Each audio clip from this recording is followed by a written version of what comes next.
Greetings. This video will talk about the derivative of an inverse function, and I specifically wanted to talk about method 3, which is kind of the new or kind of more difficult one. But quickly, I just wanted to go over, you've worked with inverses before. Now, the easiest way you can work with an inverse is very similar to how you did it in pre-AP pre-cal. So this way is kind of too easy, and it's usually not on the AP exam, but just a quick review. Remember, your inverse, we rewrite f of x as y. You switch x and y. Here you're able to solve for y. So we use the inverse notation then, and then once you have the inverse, right, you take the derivative of the inverse, and then rewrite it, and then you are able to just plug in x equals 4. Okay, so that's kind of trivial. You probably would have been able to do that, you know, the calculus there is the easy part. You could have used your pre-cal knowledge to set that up. Method number 2 is a little bit, has a little bit more finesse to it, but it's still not too bad. Basically, this time when you are asked to evaluate the derivative of the inverse at a particular value, this time you still start off with f of x as y, right? Switch x and y. And then you notice from here, now you have to use implicit differentiation. So here if you use implicit differentiation, take the derivative with respect to x. So the derivative of x is 1. The derivative of this is 2y, but remember you took the derivative of something that's not an x, so you tack on that dy dx. And then solve for dy dx. So the new part would then be, you still have to then evaluate dy dx. So remember, when x is 4, you plug it into this step here, you get a y value. So if you plug in a 4 for x, then you would end up with 4 equals y squared, which means y is 2. So you can evaluate the derivative at the point 4, 2, and then you can get a value. Okay? So those first two methods are a little, you know, they're pretty doable. The hardest one when it comes to something like this, so again, you just switch x and y, take the derivative with respect to x. Okay, here you had to solve for dy dx. It was a little more complicated, but again, just remember you need to then plug in the x value they give you into that step after you switch, solve for y, and then evaluate it. So those are kind of easy. What's a little bit more challenging is this method 3. So if you didn't have a chance, you could kind of pause the video and kind of walk yourself through these first two, but I'm going to go ahead and go right to what's more interesting and what I seem to find a little bit more on the AP exam. So we're going to kind of start off, there's going to be this formula, and I don't love giving you a formula without you having an idea of where it came from. So it's going to go back to the pre-cal. If you think back, it was probably on your very first pre-cal test if you had me last year. And it was when you were proving that something was an inverse of each other. So we said in pre-cal, if f of g of x equals x and g of f of x equals x, that was how you proved that they were inverses. It was a composition of functions. So I'm just going to kind of do it off to the side here. It's kind of a lazy proof. But basically what I'm going to do is take the derivative of this with the chain rule. Okay? So remember, this is a chain rule, so the outside is f. So when I take the derivative of that, it's f prime, recopy the inside, then times the derivative of the outside. So times the derivative of the inside. So when I take the derivative of this left-hand side, I get this. When I take the derivative of the right-hand side, I just get 1. So the question that we're trying to answer here is we're trying to evaluate the derivative of the inverse. Well, in this case, the g is the inverse. So I'm going to basically solve this for g prime, okay, because I want the derivative of the inverse. Well, if I'm saying that g here is the inverse of f, then I want to solve for g prime x. So I'm trying to get this by itself, and so if I get that by itself, I just divide both sides by that other junk. So I end up with 1 over f prime of g of x, okay? And recall that g of x was the inverse, so if we kind of switch it back to that inverse notation, it would be 1 over f prime, ooh, that prime is hard to see, sorry, f prime, and then the inverse notation would be f negative 1 of x. That's the same thing as g of x if g is the inverse. So that's kind of how this formula came to be. And they just use different notation. Again, I use g prime of x. Really, g prime represents the derivative of the inverse. Okay? So here's a formula. Again, if you get really stuck, you could always derive it, but I don't like to give you a formula without kind of showing you where it comes from. So there's that. Okay, so this formula is going to come in handy because it'll make some of the questions quite a bit easier. So let's take a look at example 4. So f of x is given here. Find the derivative of the inverse at x equals 9. And this time we're going to use the formula and see how we would do that. So just like before, I'm going to start by just rewriting f of x as y. On the first few of these, you'll probably want to take, a chance to kind of write out the steps. Then we know it's an inverse problem, so we're okay. We switch x and y, so we get to here. And now here's the step where I'm going to plug in x equals 9 after I switch, right? So 9 equals y cubed plus 1. And if you subtract 1 from each side, you get 8 on this side. So the cube root of 8 is going to give me 2. Okay? So what that tells me is that the inverse has a point at 2, 9. Okay? When x is 2, y is 9 on the inverse. So we're going to kind of put a pin in that for just a minute. And then we're going to kind of use this formula here. So the formula says the derivative of the inverse, and the notation for that is a little bit clunky. So we say this is the derivative of the inverse at x equals 9. So I know that notation's a little bit new for you. And we know that that's going to equal 1 over, so it's 1 over f prime of the inverse. Well, I already know that the inverse from over here told me that if I'm trying to get the inverse evaluated at a number, well, the inverse evaluated at x equals 9 is 2. So the 2 goes right there. Okay? So that's kind of the step. You can kind of think of it like this kind of gives you, I'll just kind of do one of these, goes in for that. And again, it comes from this part of the formula, the inverse evaluated at the x value. Well, when x is 9 on the inverse, right, when I plugged in 9 into the inverse, I got 2. So that's where that comes from. So then I need to kind of do another little bit of scratch work because now I need to figure out what the derivative is at 2. Well, I'll have to do that maybe in a different color so it's not confusing. So kind of on the side here, I'm just going to take the derivative. All right, so if this is f of x, f prime of x, and again, this is why your notation is so important. The derivative there is 3x squared, okay?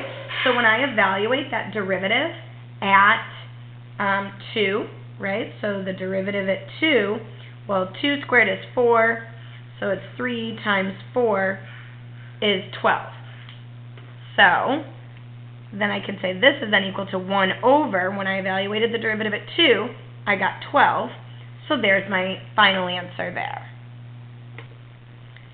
Okay, so I know what you're thinking, why couldn't I have just done that, with the implicit differentiation technique? So kind of using this method that we would have done before. So the answer is you could, but I wanted to kind of give you practice using the formula for a minute.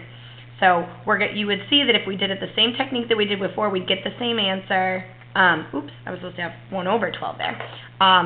But that's not the point. I just want you to practice the formula a couple times, and then I'll show you where it will come in handy on ones where you kind of have to use the formula. It's a better technique. Okay? So again, we're just going to practice just a couple more of these using this formula.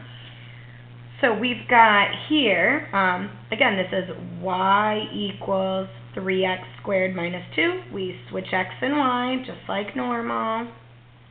And then we plug in whatever x value they give us. So at x equals 2, we're going to solve for y, add 2 to both sides, then divide both sides by 3, and then take the square root. So I ran out of room there, so I end up with something like y squared is 4 over 3, and y equals the square root, and we're going to take the positive square root of this one, because it would be symmetric anyway. So we'll take the positive square root of that. Okay, so we could call that, 2 over radical 3 if we wanted. So we've got y equals 2 over radical 3. So what does that mean? That means, and I always kind of write this down because there's a lot of stuff going on here, so I always kind of say like the inverse, right? It has a point at x equals 2, y equals 2 over radical 3. Kind of put a pin in that. And then I go to use the formula. So the formula says that the derivative of the inverse of value weighted at 2, that's how you'd say that, the derivative of the inverse at 2 is 1 over the derivative of value weighted at the output of the inverse, right? So when I plugged in x into the equation, I got an output of 2 over radical 3. Okay, so I took this, and that goes there. But now I have kind of a new problem, right? I have to figure out what the derivative is at 2 over radical 3. So I need to go back to this f of x. I need to take the derivative of that. Well, the derivative of that one's pretty nice, right? That's just a 6x. And then I need to evaluate the derivative at 2 over radical 3. And so when I do that, that'll just give me what? 12 over radical 3. Okay? And so now I plug that in. So then this goes in for that. So this is going to be 1 over 12 over radical 3, right? And you could do your little change flip there. So I ended up with something like radical 3 over 12 or some other mathematically equivalent number there. Okay? All right, so what I would do if I were you, I would encourage you to pause the video here and then try to do example 6, and then I'll meet you back in just a second. Okay, so hopefully you were able to get to the 1/4, but as I was solving it, I realized where I think you got stuck. So if you made it to this line here, you're definitely on the right track. Getting this y equals 2 is a little bit tricky. I have seen it where you do just kind of have to reason through that. It is a cubic. If you kind of take out some of you may have tried to take out a GCF here, but when you get to something like this, you kind of have to like just think through it, or you could almost like graph it and see where they cross. Usually it's going to be a number like 1, 2, or 3. So kind of try to reason your way through it. Once you realize that if you take 2 and cube it, you get 8 divided by 4 is 2, 2 plus 2, oh, and I forgot that minus 1. 2 plus 2 is 4, minus 1 would give you that 3. It might have been easier for you to see if you added 1 to both sides, because then that may have helped you there. So hopefully you got to this y equals 2. Once you get that y equals 2, I always make myself a note. That means that when I plugged in 3, I got a 2 into the inverse. So the inverse has a point at 3, 2. So I go to my formula. My formula says the derivative of the inverse at 3 is going to be 1 over the derivative of whatever output I got when I plugged in 3 into the inverse, which in this case was 2. So this 2 matches this 2.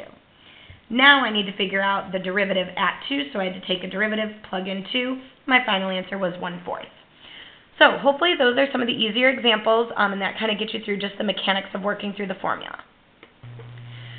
Okay, so I've given just a couple more examples here that you can kind of use to practice. Again, it's just the mechanics of the formula there. But what I really wanted to do was kind of go ahead to this question 8 and talk about this table, because I've seen it show up like this a bit on the exam. So I'm going to kind of walk you through one of these here. So this one is asking me to evaluate the derivative of the inverse at -3. So to do that, I kind of started with my formula. I said, okay, that means it's 1 over the derivative evaluated at the inverse at that x value. So this 3 is there.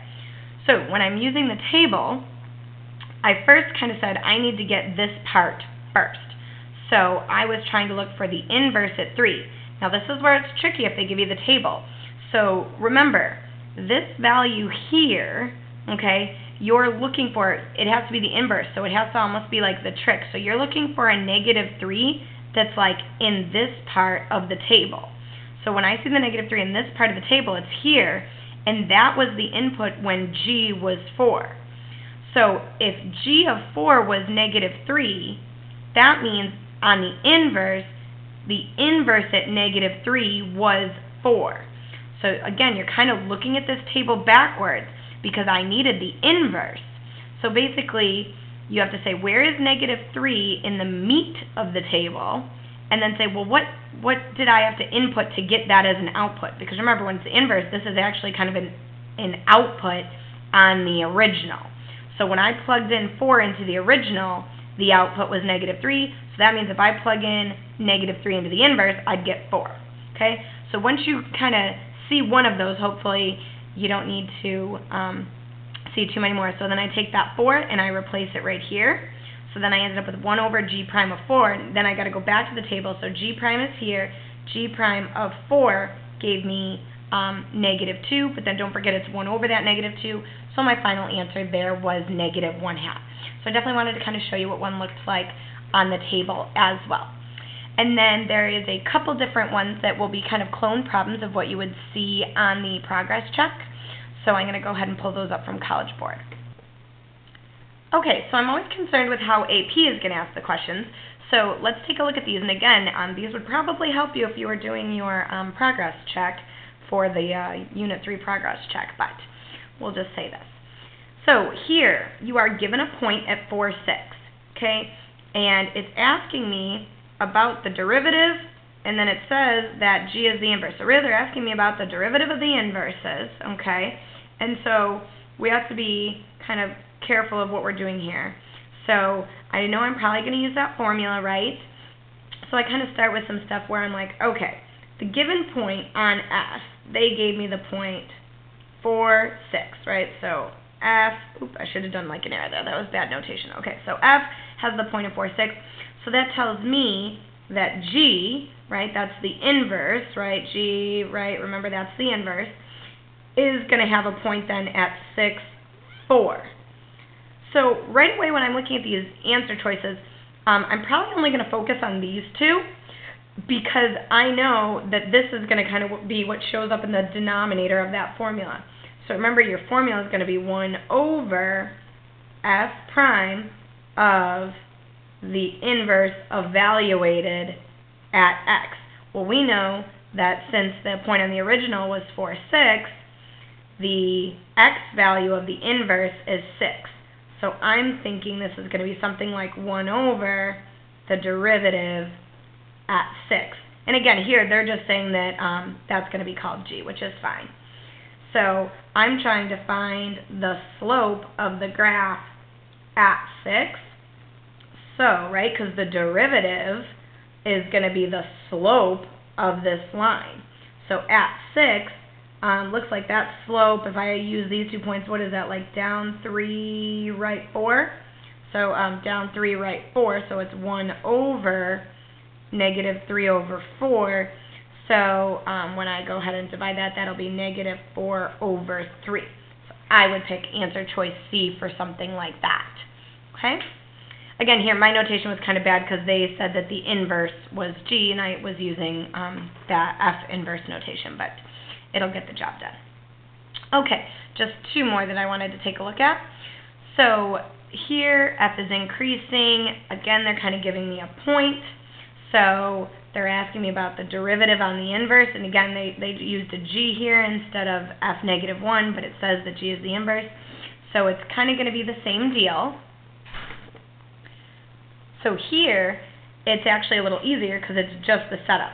So if you know your formula is 1 over the derivative of the inverse evaluated at x here, well, here the original point, right, so the original was the point -1, 2, so that means on the inverse, right, the point would be 2, -1.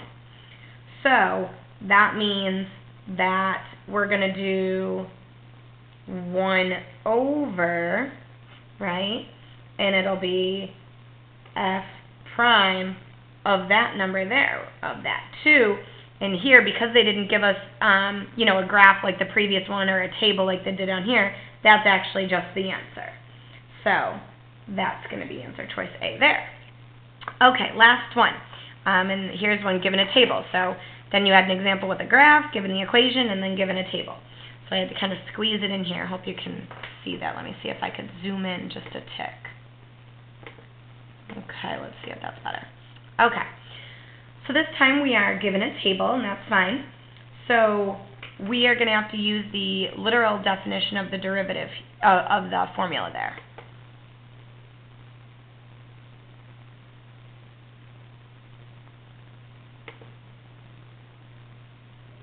Oop, I'm still recording. Hold on.